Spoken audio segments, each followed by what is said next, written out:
Olá, gente, bom dia para todos, graça e paz para o seu coração. Vamos chegando, vamos entrando aí para a nossa live de hoje. Nós vamos ter aí uma pessoa muito especial, que é o querido amigo pastor Josué Valandro. Vamos ter um bate-papo, né? Deixar o Espírito Santo mover aí nessa comunhão. O pessoal pode ir chegando. Deixa eu ver se eu já mando aqui um convite.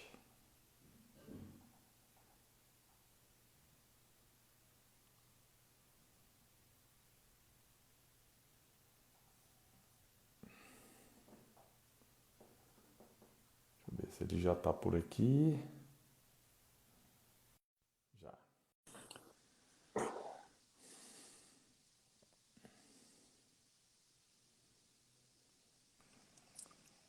Olá, meu querido! Fala, meu amigo, tudo bom?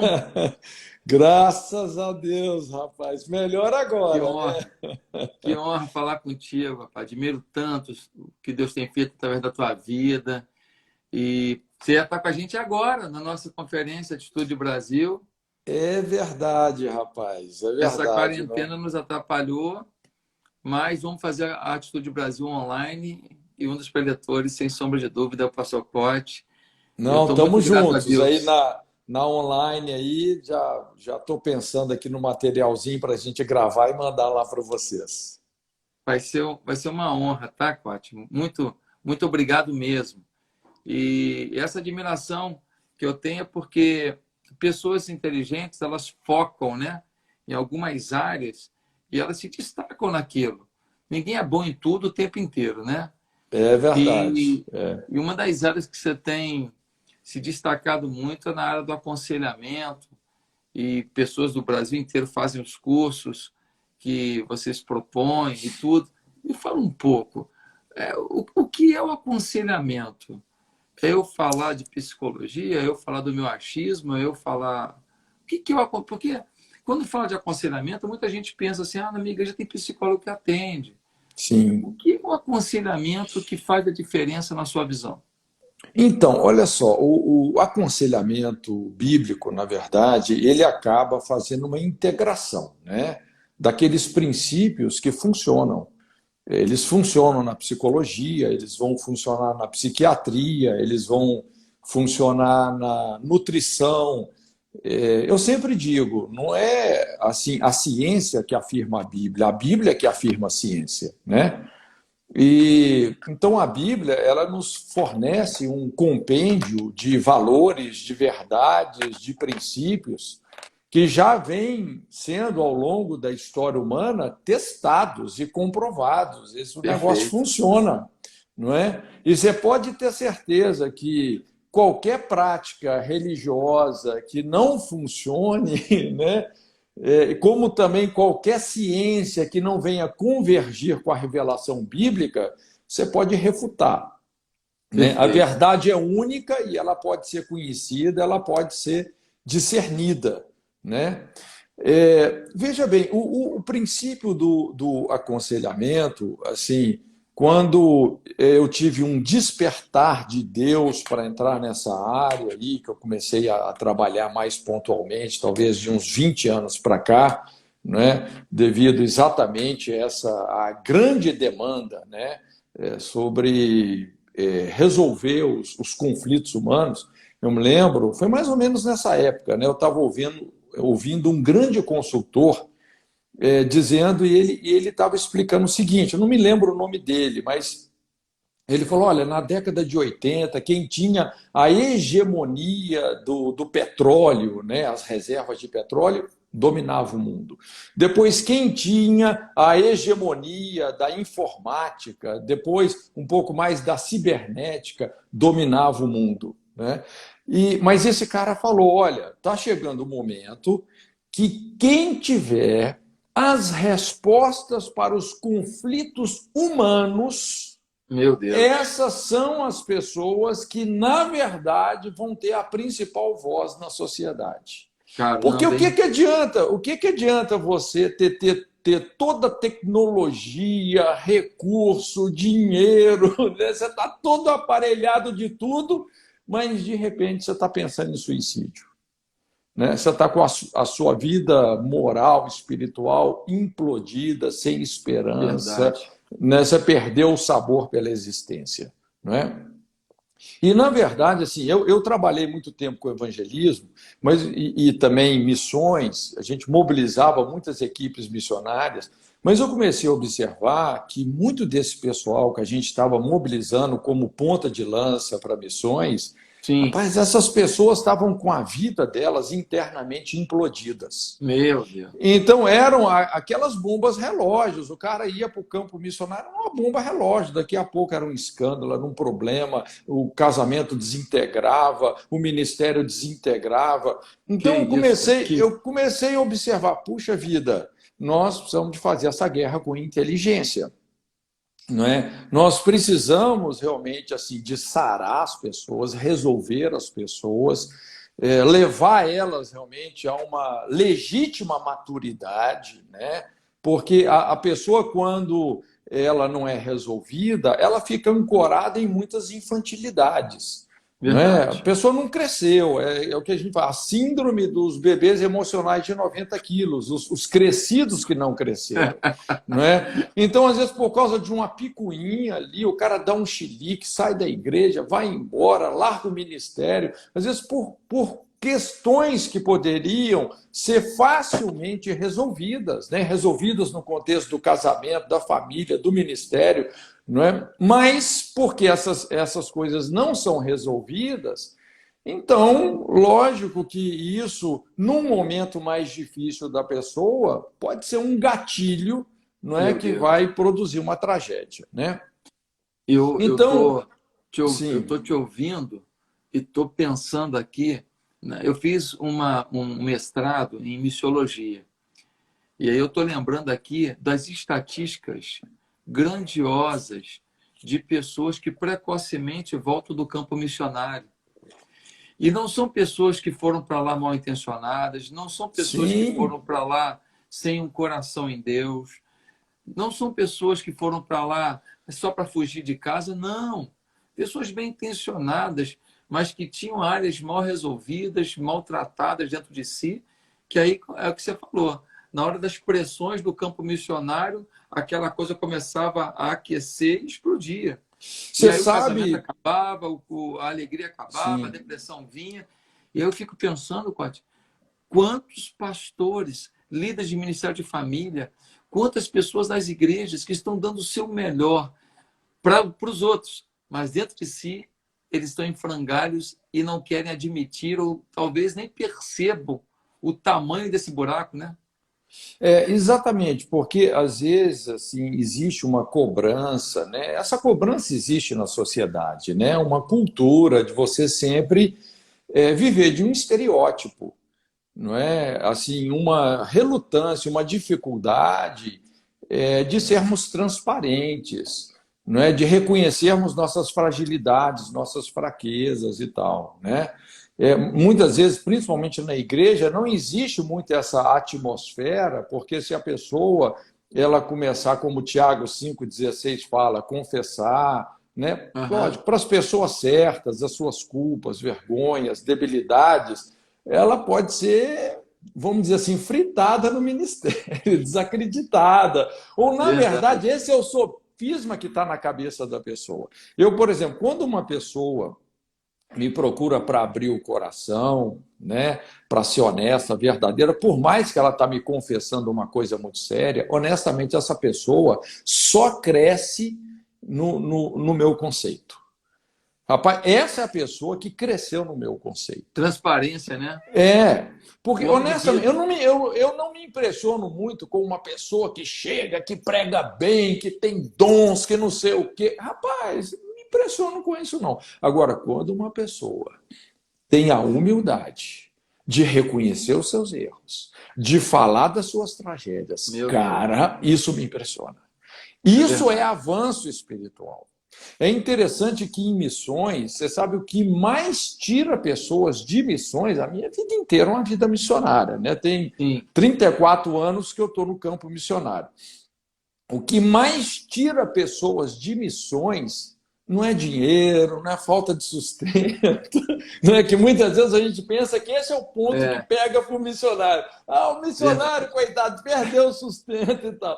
Não, mas o que mais tira pessoas de missões são relacionamentos. São problemas de relacionamento. Caramba. Né? É a maturidade mal resolvida. Né? Então, nessa área aí, rapaz, olha, o aconselhamento é nevrálgico, é um divisor de águas, né? Eu, Agora, assim, quando... como Sim. seria esse aconselhamento numa igreja local? O que você acha que seria o ideal? Porque as pessoas estão chegando fragilizadas. Eu fico imaginando agora, depois da quarentena, quando o povo voltar para a igreja, a gente não sabe quem que vai voltar. Sim. O seu João, que foi para a quarentena de um jeito, quando ele voltar, ele vai voltar um seu João. Talvez assustado, talvez desempregado e decepcionado. A Dona Maria não quer mais deprimido, né? Em colapso. 40 dias dentro de casa, não aguenta mais seu João. Como você acha que poderia ser feito isso, pastor? Olha só, o aconselhamento... trabalha esse conceito? Inclusive, assim, eu tenho um livro que é um dos... Assim, a IFOL, ela incorpora vários livros que eu escrevi. Né? Um deles esse, é o Pastoreamento Inteligente. Então, o aconselhamento é isso, é você ter um ministério pastoral mais elaborado. Né? Então, eu trouxe esse conceito de inteligência para o campo pastoral. O ministério pastoral é o telhado da igreja. Você pode até não ter um ministério evangelístico, você pode até não ter um ministério tão forte de ensino profético, mas se você não tiver um ministério pastoral na igreja, rapaz, né, você está comprometendo a qualidade do crescimento. Sim. Né? Porque crescimento não é só números. Número é muito importante, né? Número é tão importante que tem um livro na Bíblia que chama Números. Né? Então a gente tem um desafio quantitativo. Mas você também ter crescimento quantitativo sem saúde, sem o crescimento qualitativo, já era. Né? Então, assim, nesse livro eu trabalho com esse conceito. A gente tem um conceito, por exemplo, de uma polícia inteligente, de uma medicina inteligente, e por que não ter um conceito de pastoreamento inteligente? Perfeito. Então, olha só, o que acontece, pastor Josué? Normalmente, eu não estou dizendo isso assim num tom crítico, negativo, não, tá? Porque cada um anda na luz que recebeu, né? Mas, normalmente, o nosso parâmetro de formação pastoral, muitos seminários, né?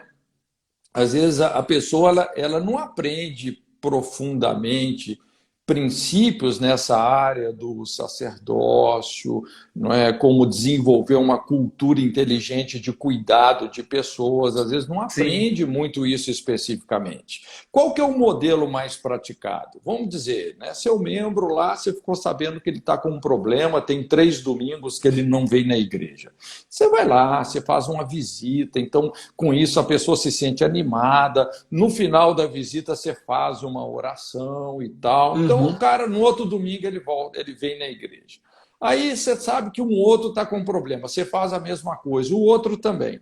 Daqui a pouco, esse primeiro que você tinha feito uma visita, que foi uma visita assim, né, mostrando seu apreço mais superficial, daqui a pouco esse cara já está em crise de novo. Não é? E assim, o que eu observo, isso é o clamor que eu ouço dos pastores. Muitos pastores, eles se pegam assim. Eles não estão pastoreando as pessoas, eles estão pastoreando as crises das pessoas.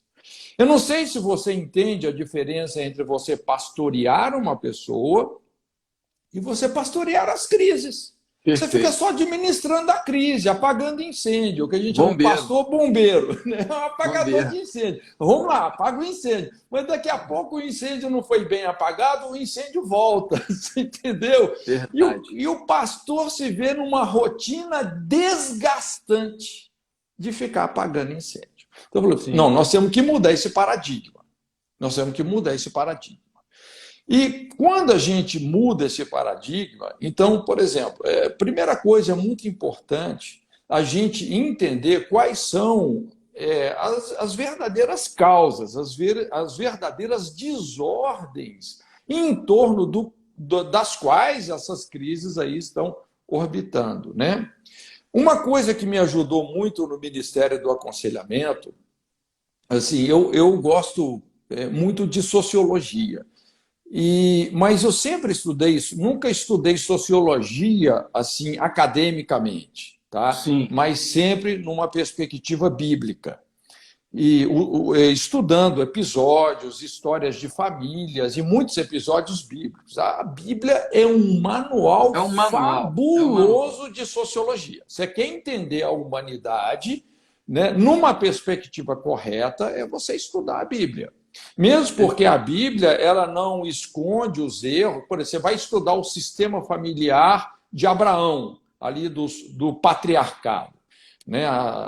É incrível, a Bíblia não esconde os pecados de Abraão. Você entende, não é? Por exemplo, por que Israel ficou depois de 400 anos no Egito, o casamento lá de Abraão, primeiro de Sarai com o faraó, depois de Abraão com a serva egípcia. Porque é uma prova, não é? Você vê ali poligamia, você vê problemas seríssimos ali quando você vai porque é uma aprofundando. prova de que a Bíblia é verdadeira. Porque se Sim. fosse escrito para enganar os outros, os heróis da Bíblia seriam todos perfeitos, né?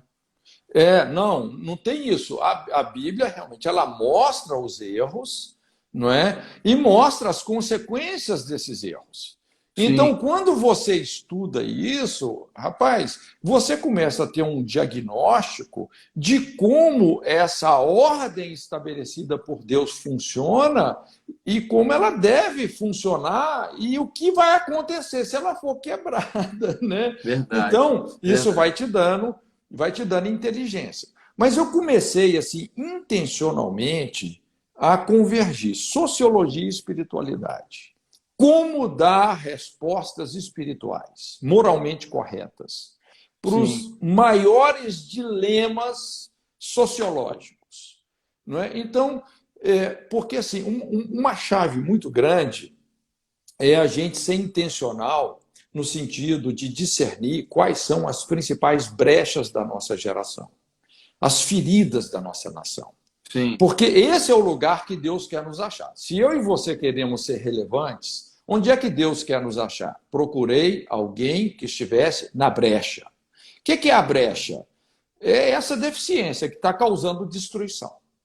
Exatamente. Por que Deus quer que eu e você fechemos brechas? Para que uma sociedade, uma igreja, não é, uma geração não seja destruída. Nós vamos evitar a destruição. Não é? Então, quais são as brechas? Eu até estava pensando aqui de manhã, por exemplo, a primeira grande brecha, o primeiro grande pivô, né? Assim, considerando as 7 principais áreas de influência da sociedade, obviamente, é a família. A questão é a família. Porque todos nós viemos de uma família. Nós somos o resultado de uma família. Né? Perfeito. Então, eu já trabalho há muito tempo com essa questão, o que eu chamo aí a perda dos vínculos familiares. Quando você estuda sobre a destruição das sociedades que foram poderosas na história humana, né? Ou a destruição, a derrubada de grandes impérios, todas essas histórias de grandes civilizações que foram destruídas foram vítimas disso que eu estou te falando aqui, que é a perda dos vínculos familiares. Ou seja, desconstrução familiar. É quando uma massa crítica de uma sociedade, você tem uma massa, por exemplo, 50% da sociedade, está desconectada desses relacionamentos que têm uma conotação existencial. Por exemplo, a pessoa não sabe mais quem é o pai. Você sabe que isso eu vi já uns 15 anos atrás. Foi esse cara, ele era do Ministério da Família no estado do Rio de Janeiro, aí onde você mora. Muito tempo atrás. Né? E ele dizendo, assim, uma pesquisa que tinha sido feita na época, que 1/3 dos brasileiros não tem sequer o nome do próprio pai escrito na sua certidão de nascimento. Caramba, é muita gente. É muita gente, quer dizer, são gente. pessoas que cresceram com esse buraco existencial. Puxa vida, eu não sei o que é isso, mas eu tento me colocar no lugar dessas pessoas. Imagina você não saber quem é o seu pai, você não tem nem o sobrenome dele. Aí então, toda essa. Chega na igreja, alguém fala assim: o pai te ama. Pronto. Que dificuldade para associar. Você provocou uma crise nessa pessoa. Vamos dizer que se essa. Bondade com amor, difícil. Isso. Vamos dizer que essa pessoa, pior ainda, vamos dizer que essa pessoa é uma moça que foi abusada por um pai ou por um padrasto. Meu Deus. E você fala para ela que Deus é pai.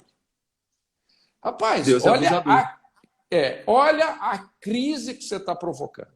Não é? Por isso que eu sempre falo, assim, invariavelmente, todo ateu é um órfão. Você pode observar. Eu falo, o ateísmo não é ciência, ateísmo é religião. É a religião dos órfãos. É aquela pessoa que ela veio de um vazio existencial ou de um relacionamento tão traumatizado principalmente com a família e principalmente com o pai, não é? Que ela simplesmente risca Deus da realidade, não é? Ela tenta acreditar dessa forma, né? Ela desenvolve uma epistemologia, Deus não existe, baseada no trauma, na dor, né? Meu Deus. Então, essa perda dos vínculos familiares, né, isso vai gerar o quê? Essa síndrome de uma infância desprotegida. Nós nunca tivemos, pastor Josué, tanta criança tão desprotegida como hoje. Verdade. Desprotegida emocionalmente, desprotegida sexualmente. Quando a gente olha, por exemplo, uma criancinha lá, de 5 anos, com trejeitos homossexuais. O que é isso? Veja bem, os alarmes estão soando. O problema não é a criança, mas, quer dizer, o que o mundo espiritual está nos falando? Que há muito tempo, talvez há várias gerações, vem acontecendo uma desfuncionalização no sistema familiar dessa criança, por causa de imoralidade, perversão, um crédito de tanta injustiça e imoralidade que vai desprotegendo, que essas crianças ficam espiritualmente, assim, elas sofrem uma infiltração de conotação muito maligna. Entende? Por exemplo, né, eu citei o exemplo aqui de uma tendência homossexual, mas tem tendência à violência.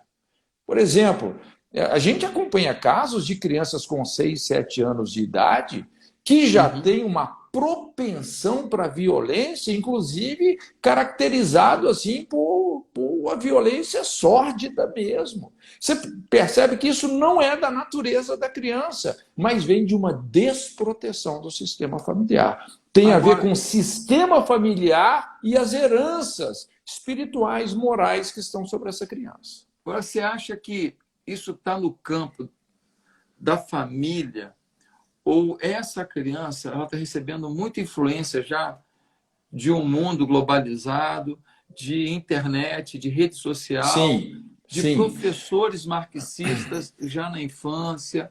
Será que isso já não está, inclusive, transcendendo o campo familiar para levar essa criança a esse comportamento de violência, de uma sexualidade corrompida, de valores? Tem criança que ele já conhece marca de bolsa, marca de sapato. Já tem uma tendência consumista, um negócio assustador. O que você acha? Então, isso é uma componente um pouco mais recente, que a gente fala um aliciamento cultural. Não é? Inclusive, por exemplo, normalmente, até tem um livro meu que eu falo a espiritualidade e a sexualidade, que a gente fala ali sobre 10 ou 11 fatores para a construção de um quadro de homossexualidade, por exemplo. Né? São fatores, é uma construção. Para você desconstruir um quadro, você tem que entender como ele foi construído. Para você desconstruir um quadro depressivo, você tem que entender como esse quadro depressivo foi construído. Então, tem fatores. O processo é uma lei, essas coisas não vão acontecer de um dia para a noite e elas não estão só associadas ao indivíduo, elas estão associadas ao fator familiar, tá? A construção do sistema familiar numa perspectiva de gerações. Tá? A Bíblia nos dá realmente esse paradigma, essa forma de ler o mapa. Tá? Deus não é um Deus só do indivíduo. Tá? Deus se relaciona conosco não só como indivíduos, mas geracionalmente. Ele se revelou como sendo Deus de Abraão, Isaac, Jacó, quer dizer, um Deus de pessoas, um Deus pessoal, mas um Deus geracional.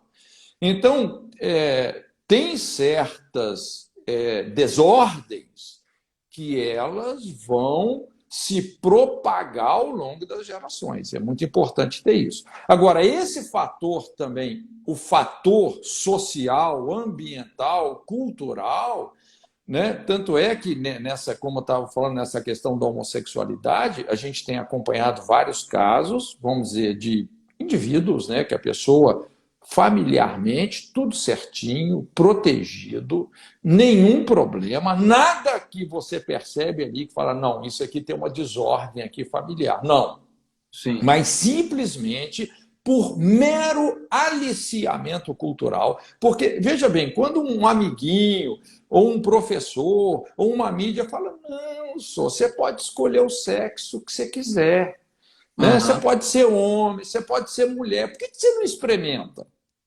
Né? E essa pessoa, lógico, ela vai sendo bombardeada com isso, porque principalmente a voz dos amigos durante a adolescência, a infância, é uma voz que tem muito peso. Sim. Até o dia que essa pessoa experimenta, e depois que ela experimenta, ela cruzou uma linha, não é? Onde, na verdade, ela vai sofrer uma invasão, um aprisionamento espiritual, né? Aí vem vários outros fatores que são orgânicos, que têm a ver com a memória do prazer. A pessoa começa carnalmente a ser viciada no prazer daquela forma. Então, veja bem, por isso que toda situação é multidisciplinar. Né? A gente tem que entender essas desordens, esses problemas, assim, sobre vários âmbitos, né? Sobre várias questões. Mas é interessante como essa proteção familiar, na minha opinião, é o que mais vai fazer diferença realmente nesses quadros. Né? Agora, então, esse é o pivô. Esse é o primeiro pivô. Esse é o primeiro. Agora, vamos falar um pouquinho mais sobre esse primeiro aqui, pastor. Nós vivemos num tempo em que há muita insegurança. Por exemplo, emprego. Emprego é uma coisa que as pessoas têm hoje e não sabem se vão ter amanhã. Então, o que acontece? O marido trabalha, a mulher também. Então, os filhos eles ficam na escola uma boa parte do tempo, depois eles vão para o curso de inglês, aí eles vão para a menina vai para a natação, o menino vai lá para o futebol, ou seja, aí a mãe chega em casa, ou então busca na creche e tal. O tempo que a gente passava com os nossos pais era muito maior do que o tempo que a gente passava fora da realidade caseira. Hoje isso se inverteu e eu não estou vendo uma saída para isso. Eu não estou vendo uma mudança em que a mãe vai falar assim, não, então eu vou deixar o meu emprego, vou ficar em casa com meus filhos e vou criá-los enquanto meu marido vai. Essa sociedade não está vivendo mais isso e não sei se vai voltar ao que era antes. Qual é o grande segredo? Às vezes eu fico pensando que o culto doméstico ele seria uma grande solução antiga. Talvez é verdade. Fosse aquele bate-papo em casa, talvez aquela coisa simples que ficou no tempo porque os horários não estavam batendo, talvez ela fosse a única chance da gente salvar. Porque ele vem... Eu me lembro que quando eu ia para a escola, e na minha escola eu estudava escola pública, até a 4ª série primária. E aí tinha muita gente com piolho. Então, quando eu chegava em casa, a minha mãe pegava e passava um pente fino para, se eu tivesse pego algum, já arrancar fora. Sim. E eu não ficar contaminado pelo piolho. Entendeu? Que tinha aquelas épocas, né, que dava muito piolho e tal. Então, minha mãe já fazia a verificação prévia, antes que a coisa se alastrasse. Então, me parece que quando a gente vai para o mundo, tem uns piolhos soltos aí, piolhos de maldade, piolhos de incredulidade. E o culto doméstico seria o pente fino. E aí, filho, o que você ouviu hoje? O que aconteceu hoje? Eu estive na Suazilândia. A Suazilândia é um paísinho pequenininho, é um reino entre África do Sul e Moçambique.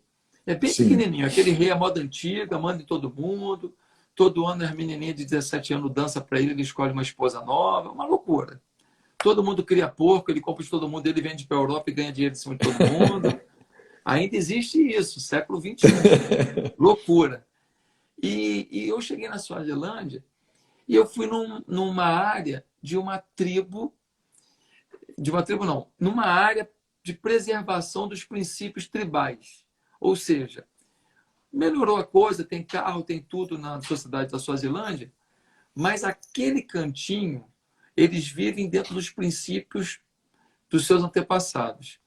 E aí eu vi um cercadinho de bambu.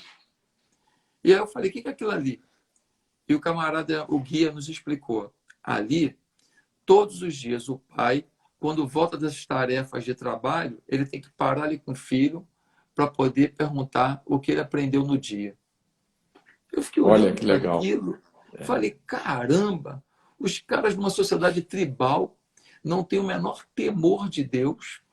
Inclusive, eles jogavam crianças de uma montanha que tem lá, em tempos antigos, mas esse princípio do discipulado com o filho, do encontro tão forte para eles. Acho que está faltando isso, né, pastor? Sim. Então, eu acredito o culto doméstico é muito importante, mas eu diria que a grande chave é a mesa, é a koinonia, é comer junto. Legal. Assim, quando os pais, né, você respeita esses horários, vamos dizer aqui na cultura brasileira, né, o horário do café, vamos tomar café da manhã junto, vamos almoçar juntos e vamos jantar Verdade. juntos. A koinonia. Cara, porque esse é o culto, entendeu? É Se a verdade. gente recuperar isso, rapaz, nesse momento que você tem ali, ó, acaba dando aí uma hora que você passa com os seus filhos, né? Muita coisa vai ser digerida aí, muita coisa vai ser É verdade. mastigada aí, É um literalmente. culto. É um culto. Exatamente, exatamente. Que maravilha. Agora, o que mais me preocupa, porque quando a gente está falando, pastor Josué, de uma família assim funcional, mesmo que o pai e a Aham. mãe trabalhem, né?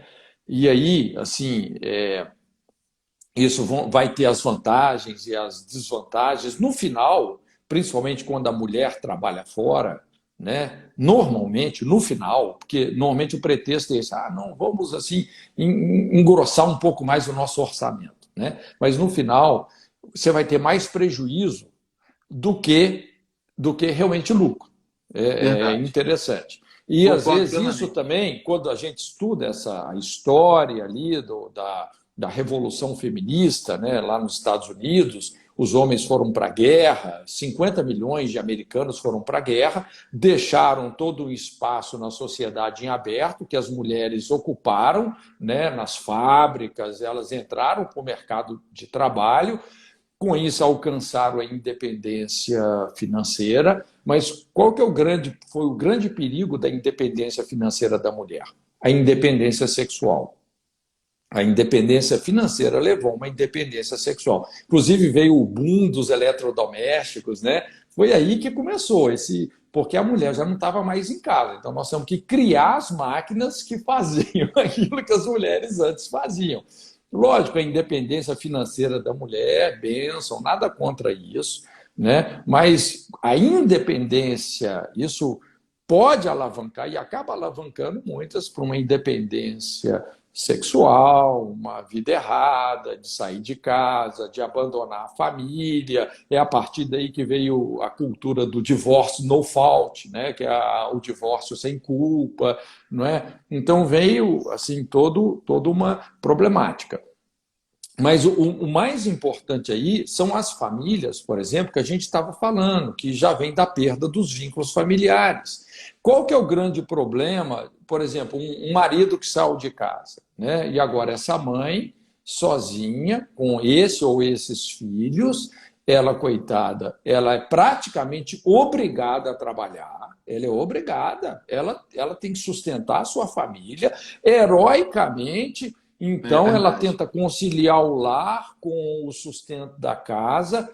Então, veja bem, quando uma criança ela perde o pai, automaticamente ela acaba perdendo a mãe. Esse pai Verdade. foi embora por motivo de divórcio e agora a mãe está indo embora para sustentar a casa. Então, essa criança começa a conviver com uma das mais terríveis coisas que pode acontecer, que é solidão, né? Que é a solidão. Às vezes, essa criança começa a ser cuidada por pessoas que aparentemente são de confiança, mas são as pessoas que vão abusar dela. Você sabe Sim, que mais de 70% dos abusos sexuais na infância, eles são cometidos por familiares ou vizinhos ou amigos próximos, né?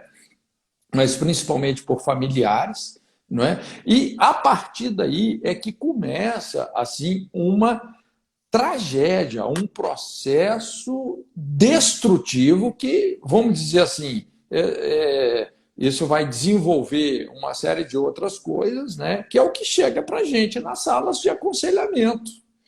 Entendeu? Então, assim, o que eu estou te mostrando aqui, vamos dizer assim, não é uma teoria que eu estou mirabulando, né? sim. Mas são É. centenas e centenas de histórias.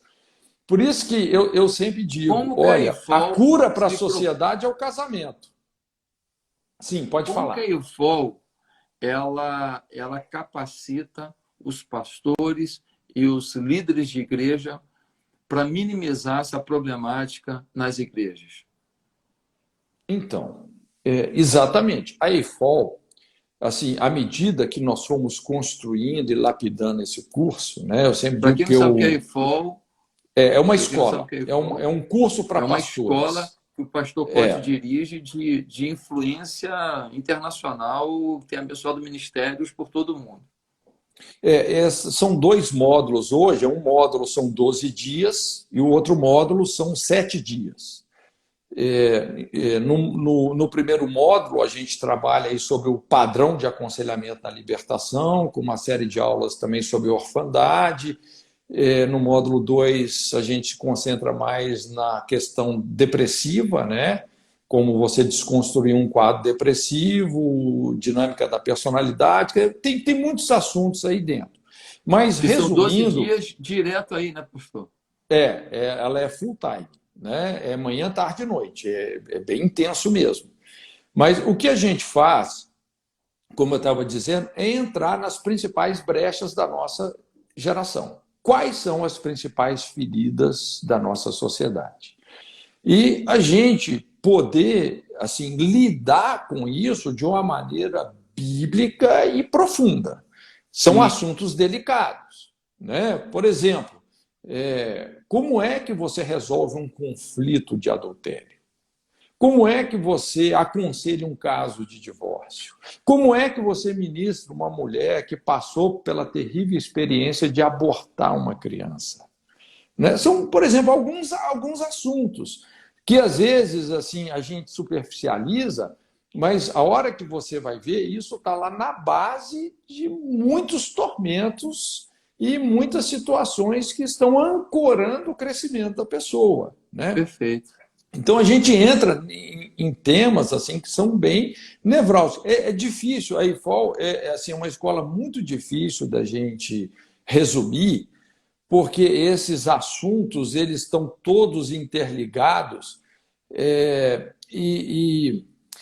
Por exemplo, né, tem uma aula sobre passividade, né, como você desconstruir uma estrutura de passividade. Você vai lidar com depressão. Qual que é o coração de um quadro depressivo? É passividade. O que é a passividade?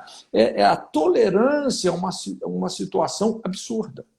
Então a pessoa não reage, ou ela acredita que ela não pode reagir. Não é? Então a pessoa se tornou passiva. Entende? Perfeito. Como é que você vai discernir isso na história da pessoa, entender a construção desse quadro para poder desconstruir, não é? Inclusive, aí você Agora, vai entrando para outras áreas, como o abuso sexual na infância, porque o principal fator para a construção de um quadro de passividade é o abuso sexual caracterizado por ameaça. Quer dizer, a pessoa ela vai ficando, vamos dizer assim, ela vai tendo a imunidade dela tão aham, destruída, o poder de reação dela tão destruído, que ela perde a capacidade de falar não. Ela perde a capacidade de reagir. Então, aquela falta de imunidade, aquela tolerância ao abuso que ela sofria, não é? Isso começa a migrar para outras áreas da vida. Então, quando ela tem que dizer não, ela tem que reagir em relação ao pecado, a um comportamento que vai sabotá-la, ela simplesmente acredita que não consegue. pastor, o senhor está falando tanta coisa assim, profunda, meu Deus do céu.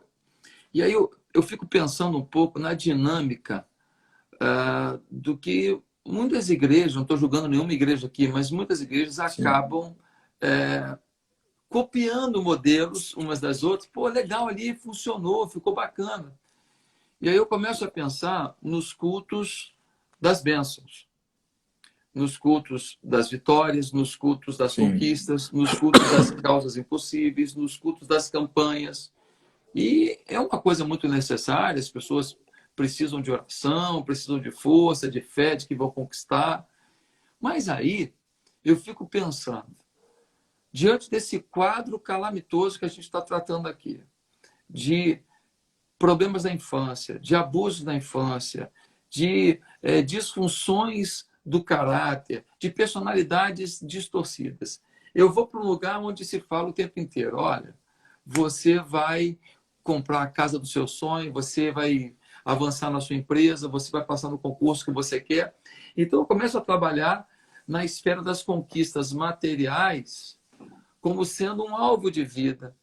Me Sim, parece que essa postura acaba levando as pessoas a sublimarem seus problemas existenciais, sim. ignorarem as suas falências emocionais e colocarem alvos materiais, alvos de sucesso, alvos até ministeriais. Até ministeriais. Eu vou ser líder disso, eu vou Isso. conquistar aquilo. E aí elas não cuidam da sua essência Sim. para tentar Isso é o que a gente atingir o chama, pastor. objetivo, sim ou não? Sim, e o que a gente chama, pastor Josué, a espiritualização da ferida. E qual que é o problema de você espiritualizar uma ferida? Não é? Você está sendo superficial. E quando Uhum. você só espiritualiza a ferida e vai fazendo grandes conquistas, às vezes você convence muita gente do seu sucesso e daqui a pouco você está tendo uma posição de liderança. Só que você não está resolvido. E quando você assume uma liderança sem resolver as suas feridas, só espiritualizando, só projetando para os outros uma imagem que você quer que os outros tenham de você, de vencedor, do cara que prosperou, Aham. daqui a pouco você vai propagar essas feridas. Isso é uma Só lei. que Se na você, hora. se você não resolveu o que te feriu, você vai ferir outros. Entende? E é isso que, às vezes, vamos dizer assim, mata é o princípio do antidiscipulado. Entendeu? Isso mata o cumprimento da grande comissão. Agora, é o que você falou, puxa vida, muitos desses pastores e líderes, puxa vida, eles estão dando o que eles aprenderam, não é? É Perfeito. assim, é o que a Bíblia fala lá profeticamente, estão curando superficialmente, aleivosamente a ferida do meu povo. Não é? Então, assim, às vezes a gente precisa de ter uma conversa mais profunda, e eu acredito que esse aprofundamento já tem acontecido, viu, na igreja brasileira. Olha, hoje são muitos, mas muitos pastores, muitas igrejas que já estão exercendo um pastoreamento É inteligente, verdade. rapaz. É Os caras estão verdade. Isso aprofundando tem a avançado. conversa, né? Essa questão do triunfalismo que a gente fala, né? Assim, Aham. porque realmente é importante dar esperança para as pessoas, você, né?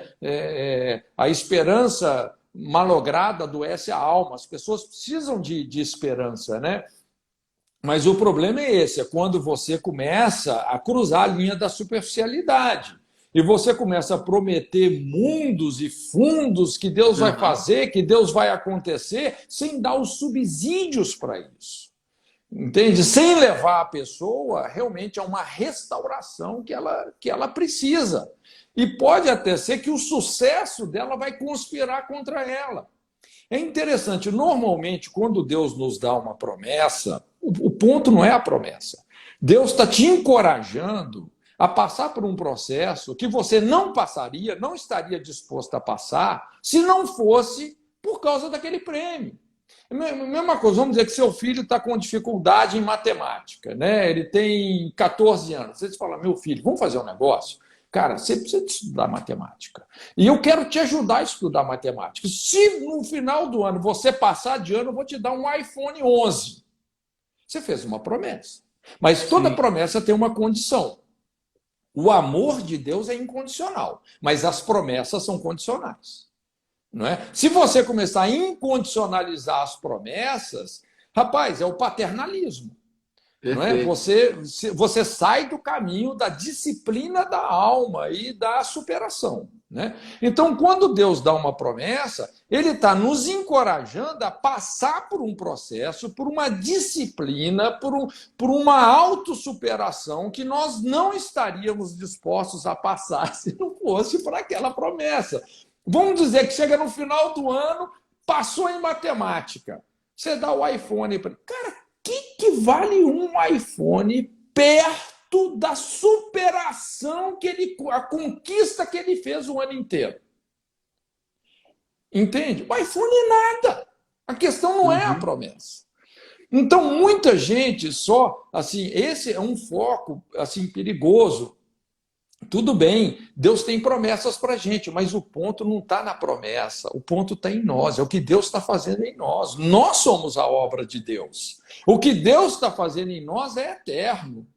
Não é? Eu costumo dizer, né, que essa mansão que a gente pensa, vou morar numa mansão no céu, essa mansão não está fora de você, essa mansão está dentro de você, é o homem interior que se renova a cada dia. Né? Ainda que o homem exterior se corrompa, o interior se renova a cada dia. E um dia, esse homem interior, que é o que Deus está fazendo em nós, ele vai se externalizar, revestido de glória. É um corpo eterno, é uma mansão eterna, entende?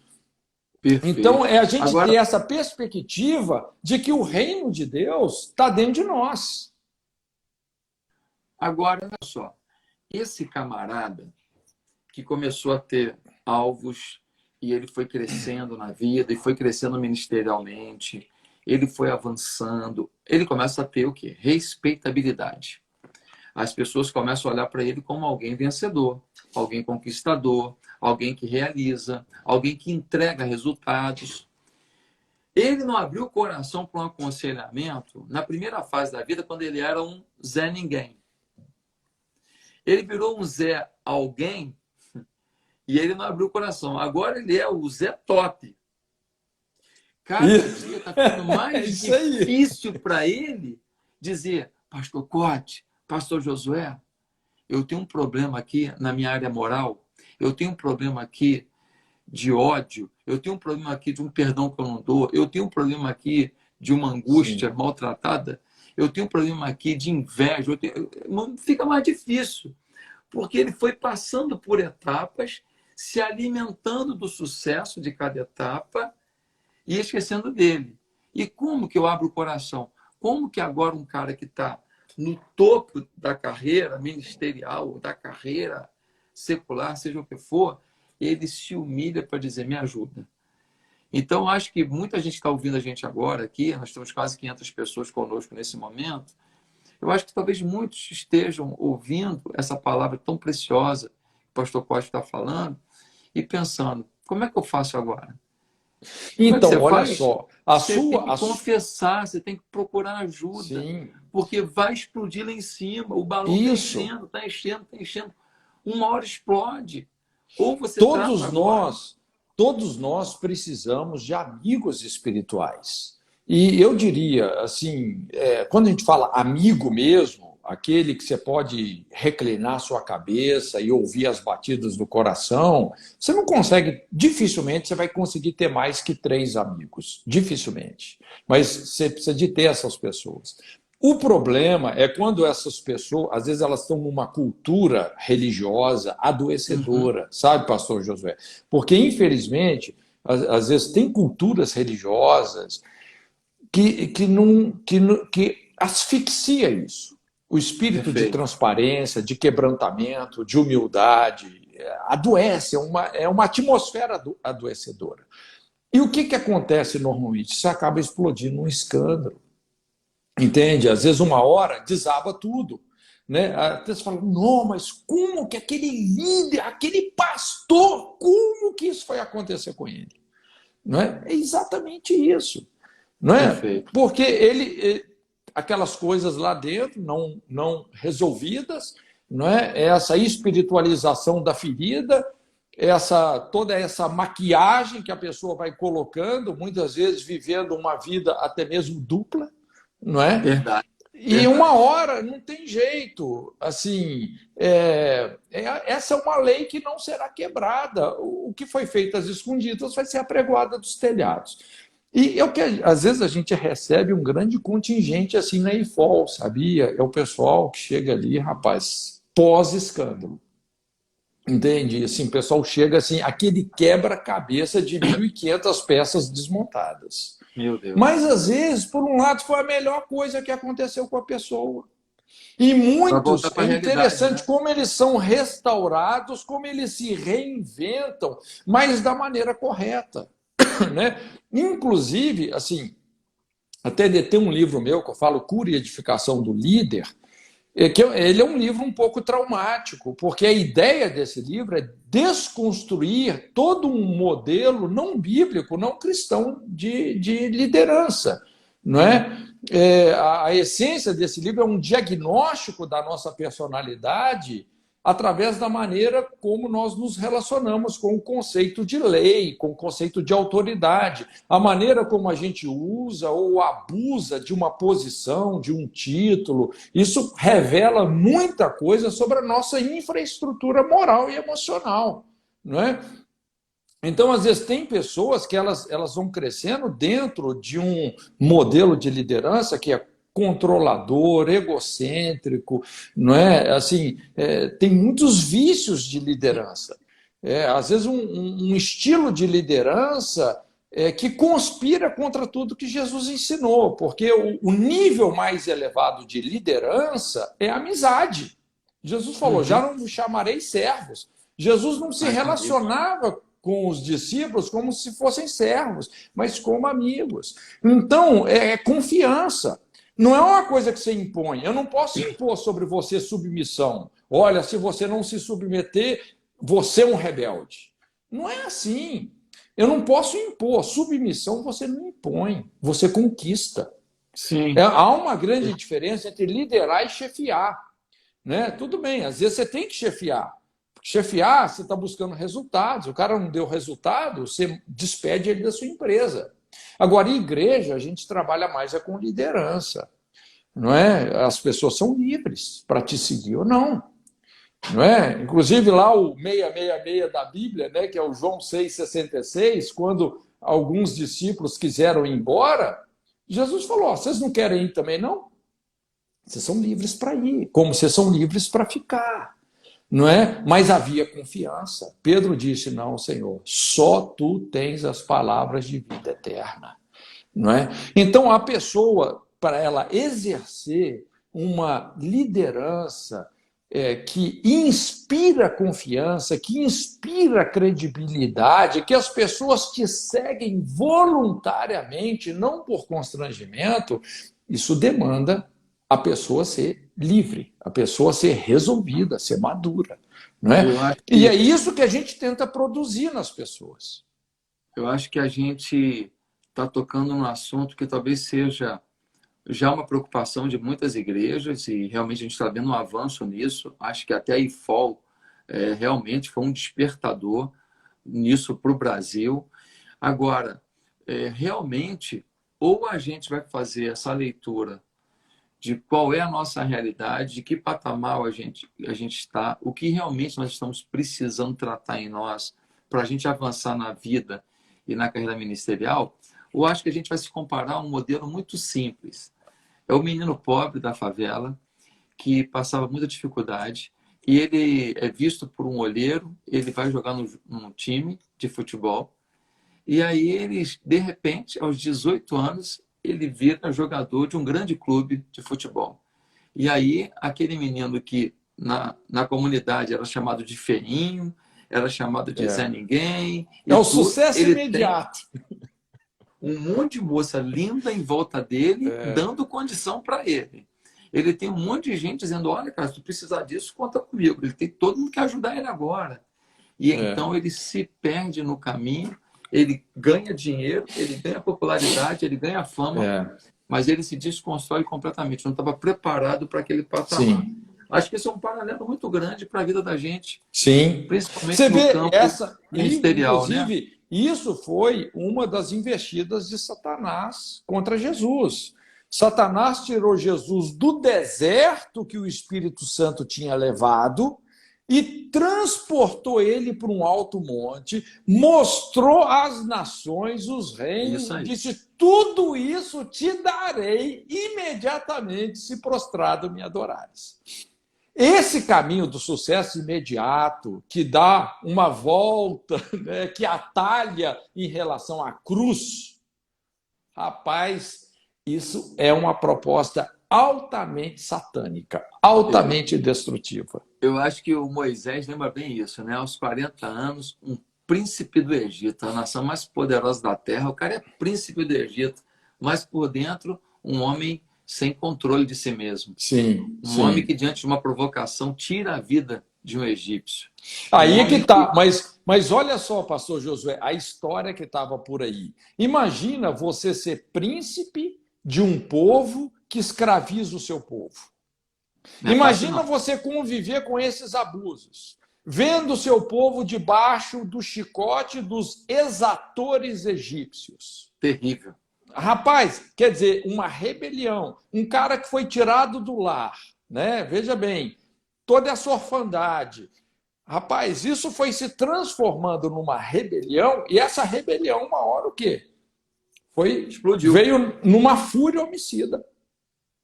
Nunca a gente tem um relato de que Moisés procurou o faraó, o vovô, falou: vô, vocês estão tratando mal o povo, não precisa ser assim. Nunca. Ele não tinha ainda o entendimento da oportunidade que tinha diante dele. Mas é isso aí. Um vulcão dentro dele entrando em erupção. E quando entrou, ele tira a vida de um egípcio, tem que fugir. Aí quando Deus aparece para ele falando, volta lá no Egito, peita o faraó que está lá agora e diz que o povo vai sair. Ele fala, deixa eu te falar, quando eu estava lá com todas as prerrogativas, eu dei mole, agora que eu estou velho, com 80 anos, quer que eu vá lá? De brincadeira, né, Deus? Eu entendo a resistência de Moisés. Ele fala, pô, eu tinha acesso ao faraó, não negociei bem, agora eu vou lá negociar sem nenhuma influência sobre o Egito. Então, você vê, mas foram ali, 40 anos no seminário do pastor Jetro, né?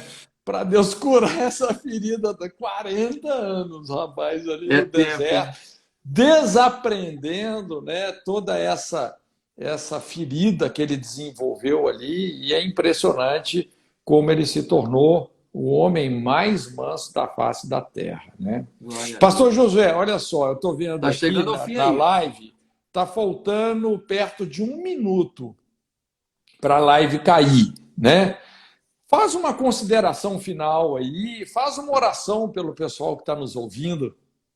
Querido, muito obrigado. Aprendi demais, mais uma vez. Te amo muito. Em breve juntos. Obrigado. Se Deus quiser. E a você que ouviu essa live, entenda que você não é o único que tem problemas. Eu tenho os meus. Pastor Costa já passou pelos dele. Ei, seja humano. É só vir conviver com a gente que rapidinho você vai ver a problemaiada que a gente tem. Se deixa ajudar, se deixa ser aconselhado, Deus vai fazer uma grande obra. Pai, que essa live transforme milhares de pessoas em nome de Jesus. Amém. Pastor, o pessoal podia printar a gente, botar no stories dele, marcando o senhor, me marcando, para muita gente ir no seu Instagram e assistir essa live. Ela tá E eu vou demais. te Depois eu falo mandar, pro meu vou povo te assistir. mandar a live aí também no seu, tá? Eu vou Manda te para mim que eu vou enviar a botar, live. vou gravar essa live. Que live? Essa live foi demais. Legal. Deus Obrigado, abençoe tá? a todos, gente. Forte Beijo, gente. abraço. Marca a gente aí, gente. Obrigado por essa mesa, viu, pastor Josué? Te amo, meu irmão. Abração. Fica com Beijo. Deus.